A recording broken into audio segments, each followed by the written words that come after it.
It's oh, there we go. I'll put the presentation up. Some of the things I kind of just started to talk around then, and really anything that anybody's interested in with regards to the stores or things that we've done that's worked well, then just literally answer questions, ask questions, because I've just put what I think may or may not be of interest. So what I'm going to do, have a lot of questions. Sorry, we've got some questions in the chat, but we'll come to them after you've finished your presentation. Well, what I'll do then, with regards to the presentation, I'll try and keep it not too long, and then we've got enough time to go through some questions. So hopefully this is going to come up. Can you see that there? Yes. Yep. Okay. So the history of the store really I went through before. So we opened in 2012 in Bramhall. You've seen the store, obviously. So over the last 10 years, the team's really grown. We've now got three nutritional therapists in Bramhall, 4 complementary therapists. But then in addition to that, we've got our Manchester team as well. So we've got another nutritional therapist in Manchester and a beauty therapist. So in Manchester, in Bramhall, some of the therapists are self-employed that do the treatments. But in Manchester, I actually employed a beauty therapist. She works with me either 3 or 4 days a week. And that actually has worked really, really well, because what I definitely find in Manchester is people want more drop-in treatments. And when the therapists are self-employed, they very much come in for the treatments that they've got booked in. But in Manchester, it's nice that people can drop in, they can have a makeover, and if she's free, she can do treatments. And also we've kind of invested in the training for her to become a Dr. Housger esthetician.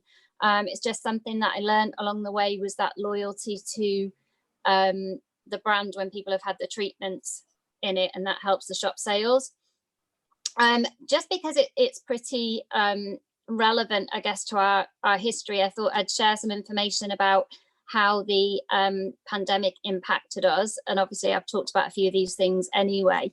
So Manchester store really was particularly hit hard. We just kept getting stuck in the tier 3 level restrictions. So there was very little time within that period that people were allowed out with anybody who wasn't in their household.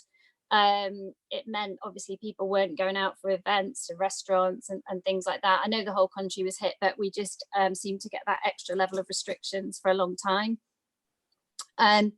During lockdown, perhaps understandably, the footfall was got to minus 97%, and that's just with it being a city centre. I think a lot of young people who live in the city centre left. Obviously people weren't working there, and certainly nobody was coming into the city centre stores, particularly for click and collect or anything like that. By December 21, so December just gone, the footfall was still at minus 30%. We do some meetings with the council, and they were showing that the footfall between the sort of 7:30 and 9:30 period is still at minus 50%. And that's just showing with regards to people just at that was from a few weeks ago, actually. So maybe now that's changed, hopefully, with people going back to work.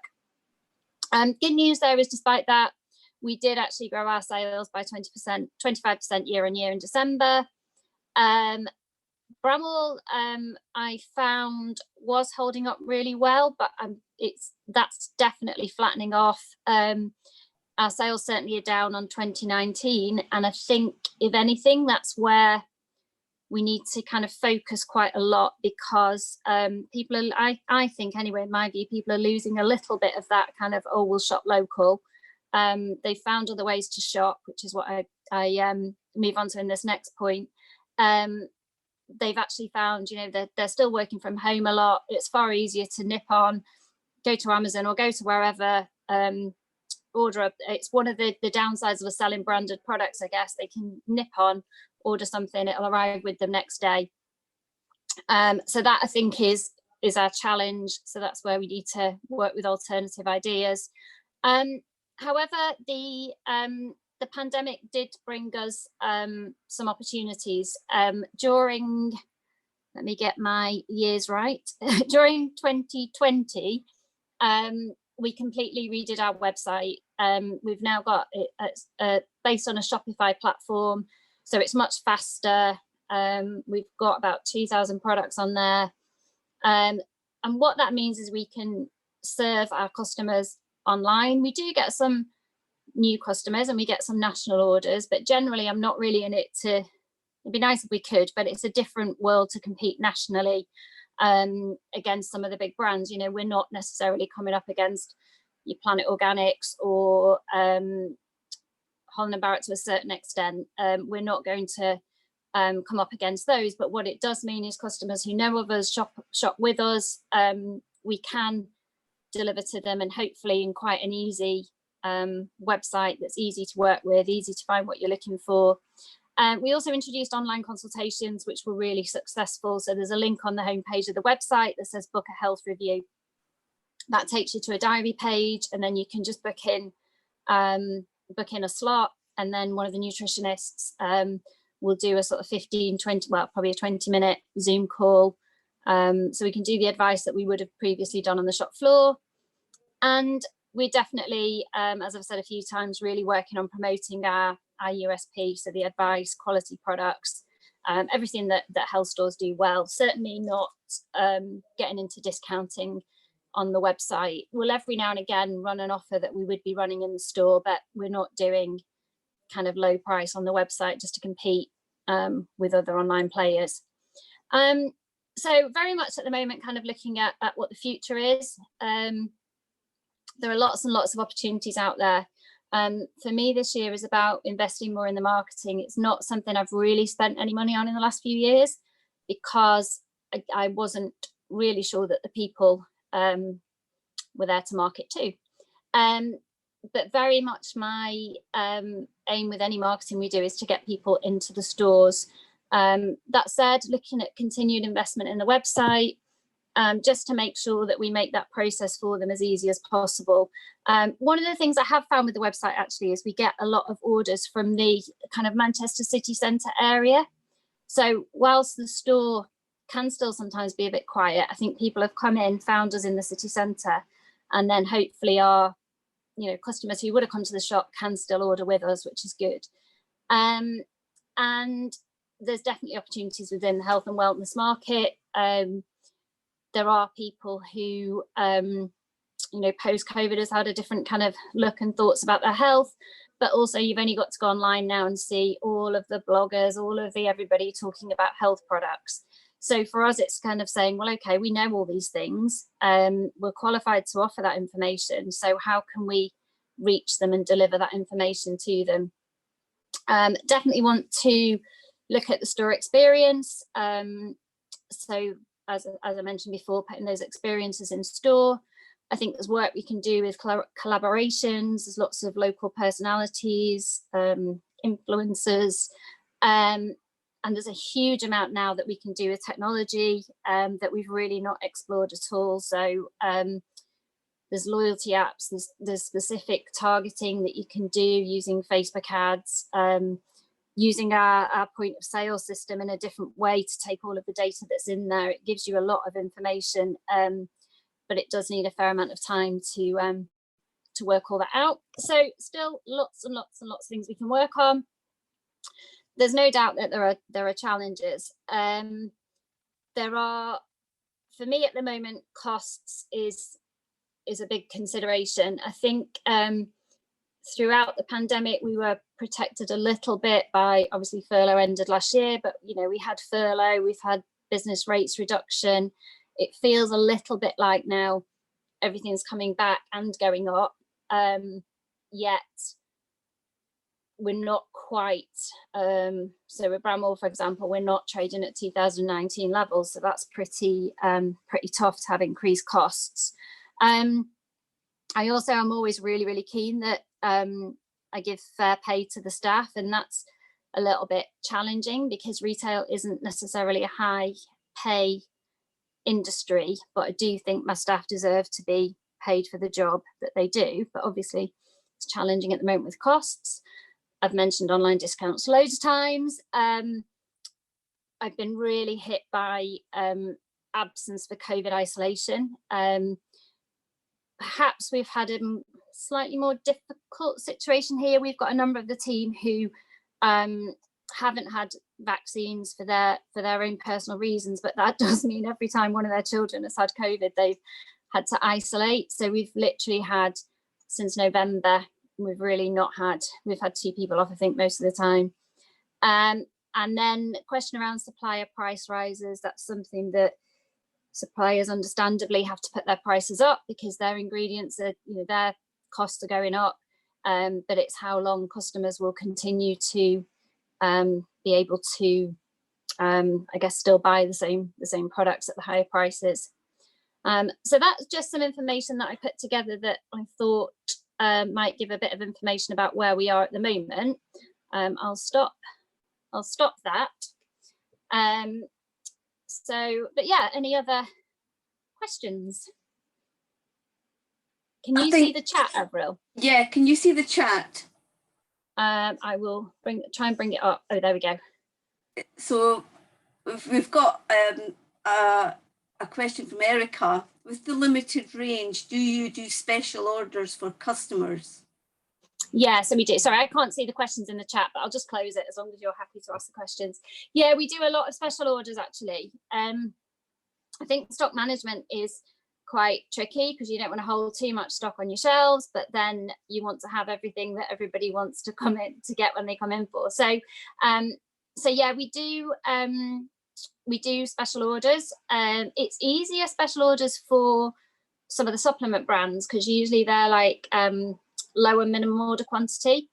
It's a bit harder with some of the beauty brands because to get to the minimum orders when you've probably guaranteed just had an order in last week. So we have to be a bit realistic on how long that'll take. Foodie things we do because we can get those from the wholesaler and we normally order about once a week.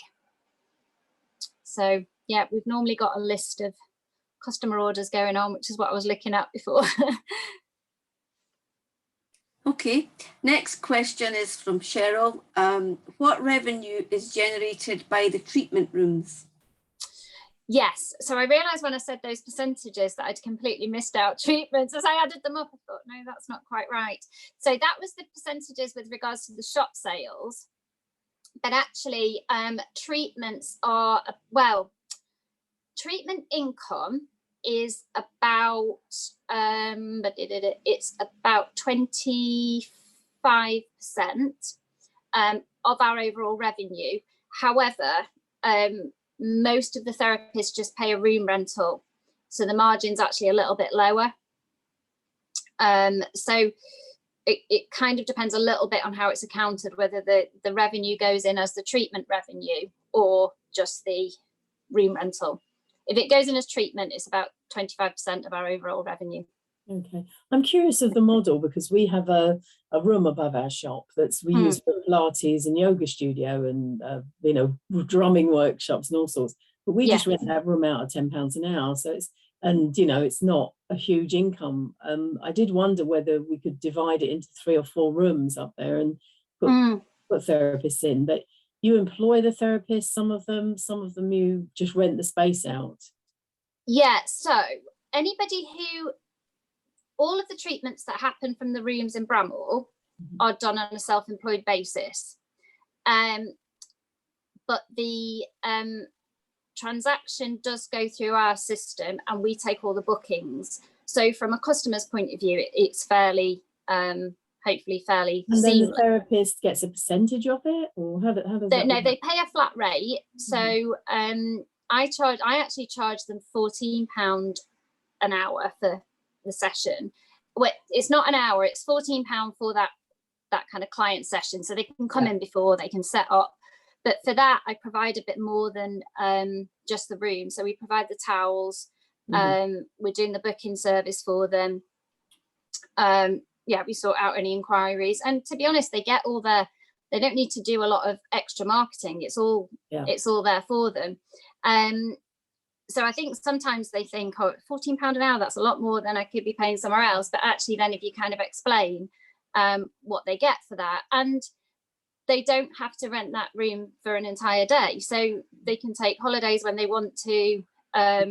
They're not committed to it. I think when they kind of start to understand it from that point of view, it makes a bit more sense. And then they get the revenue from the booking. So if somebody pays £60 to have a massage or whatever, they get all that revenue's theirs. But products, any product the customer then buys is your revenue, or do they get a percentage of the product that's sold? Yeah, so the all of the product is my revenue. There is a slightly different arrangement with the nutritionist, though. The nutritionists don't pay any room rental, because they generally do get sales through the shop. I've done various models on that. We've done various models different ways with therapists along the way. I have to say, I am really fortunate now that all of the therapists, apart from 2, also work in the shop and have worked here for probably about 8 years, some of them 10 years. So along the way, we've kind of worked out what works for us all. So with the nutritionists, the way it used to work when I first opened is they paid the room rental, and then they got a commission on the supplements. But the problem with that is that they were self-employed nutritional therapists. They've got their own accounts with, so I was maybe giving them 15%, but first of all, it was an admin nightmare. But then they were going off and sending customers who've always been customers of here were then given an account code for Natural Dispensary. And I never saw them again. So I was like, well, why would I recommend somebody to you? And we've had a few therapists along the way that haven't really fit for that reason, because luckily the way it works now with most of the team is we all kind of understand that there's kind of give and take on both ways. You know, they're getting all the clients through the door without any marketing. It's, you know, they, some of them have like a full day of clients, they repeat book, it's all there for them, they can check the diary from home. But I think it's quite good because then on other days they work in the shop, they do understand that, you know, the shop needs to keep going to keep, to keep them going. But there's definitely been some therapists that it's not worked with, because it's got down to that kind of nitpicking of, well, I could have got this if I'd have gone to Natural Dispensary, and it wasn't worth it. Thank you. Okay, another question. What has been your most successful marketing activity? So it has been when we've done a blog on it was actually, and I guess this was an advantage of pandemic, was the two main things. We did I did an Instagram live with Hannah Solito, and I don't know if you remember, in Manchester there was a lady's book, and her book's called Radiant. So Hannah is she wrote her own book about how she cleared her skin through diet. She had psoriasis, eczema, so she cleared her skin through diet, and then she brought out a skincare range, and she went on to Dragon's Den with the skincare range, and she got offers from all 5 dragons.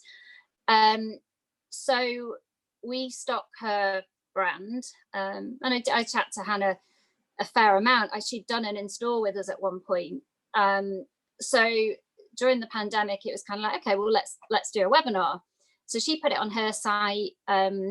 We put it on ours. I mean, I guess most of the bookings probably came from hers, but we ended up with 800 people signed up, which was quite daunting. And then I did it more from a nutritionist point of view. She was talking about her experience, and it was definitely, some of it was time related. You know, it was in the pandemic, people were going nowhere else at 6 o'clock on a Sunday night. But we also put together product bundles as well. And the product bundles were some of her skincare alongside some of our supplements.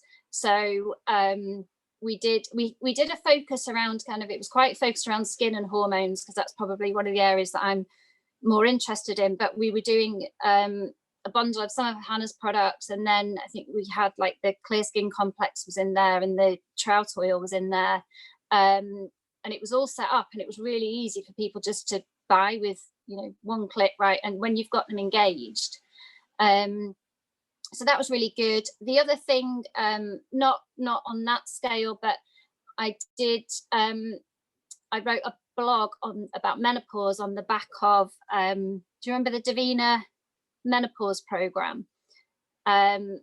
So on the back of that, I just wrote a little thing on our social media about my thoughts about the program, and then I wrote up more of a nutrition blog, and just talked about things to help, etc., etc.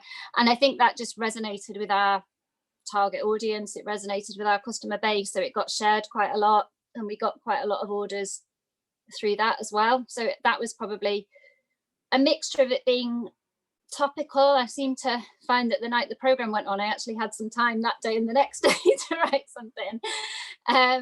But it is, menopause and hormones are big here anyway.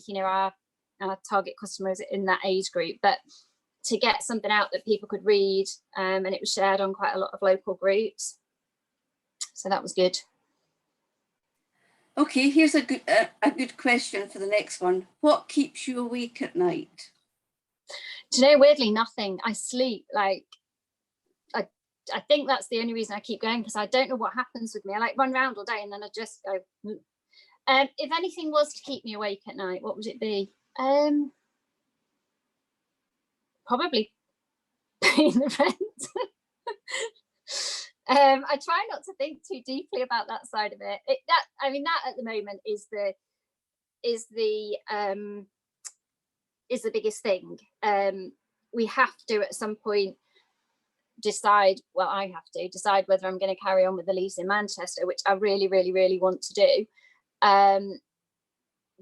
But we haven't got a good history to work with because of the few years that we've had the shop for. So we had a break clause after 3 years, which unfortunately we are creeping towards. And it would have been nice to have had a good 3 years run to see what that looked like. So if anything was going to keep me awake at night, it would be that. But luckily, I just sleep through it. Worry about it when I need to. Another question, how much do you charge for the online consultations? And then do you find that following the consultations, that reflects on purchases, online purchases are coming into the shop? So at the moment, there's no charge for the online consultation. You can just book it through the website, and then either myself or my colleague does the Zoom call.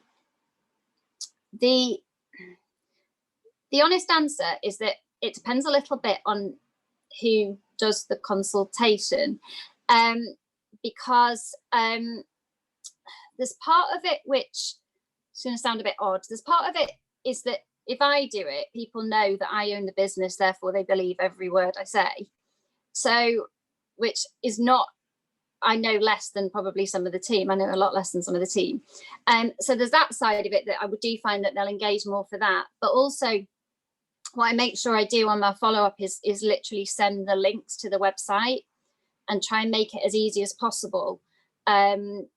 To literally say, okay, so that's the fish oil I've recommended for you, or that's the multi I've recommended for you. Here's the clicks. And if you go onto the website, you will get that kind of immediate sign up to the newsletter, get 10% off anyway. So they will get a little bit of an incentive to do that. And I think it's just a little bit more about getting the information to them as quickly as possible. I talked it through with somebody else once, and I've never put this in practice, but what she said was a really good tip is, as you're talking to somebody, say to the client, oh, just go on the website and you'll be able to look at the website. You'll be able to look at the product. If you just pop it there, you can pop it in your basket. I can't quite, the words don't work. I thought it was a good tip, but I wasn't very good at that. I do find a little bit sometimes when some of the other teams do it, they go away to think about it for quite a long time, and then the notes go through like 2 days later, and it just doesn't, you just really have to kind of do it and then send it. So yeah, most people buy, I would say. There's been some I've been disappointed with where you've spent quite a long time and then you've not seen them again. But sometimes though, people pop up randomly 12 months later, so they don't do anything at the time, and then you'll see them reappear and go, oh, it wasn't right for me then, but I'm going to do that. So yeah, so that's what we do.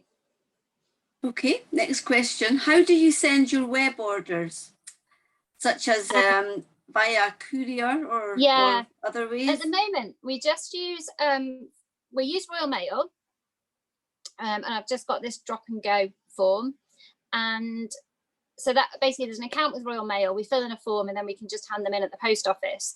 I think it works out slightly more expensive, but I've always found it to be reliable, and there's not much difference in it. For the first class is £3.75, I think, and then sometimes if it's heavier, sometimes we'll use Parcel to Go and send it by Hermes.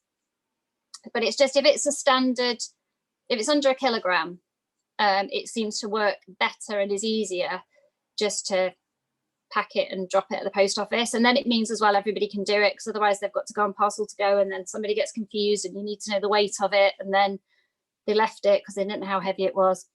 So it's probably as much as anything because it's an easiest process, but it's not that much difference in price, and we just find it quite reliable. So, and how do you calculate what to charge customers for postage on your website?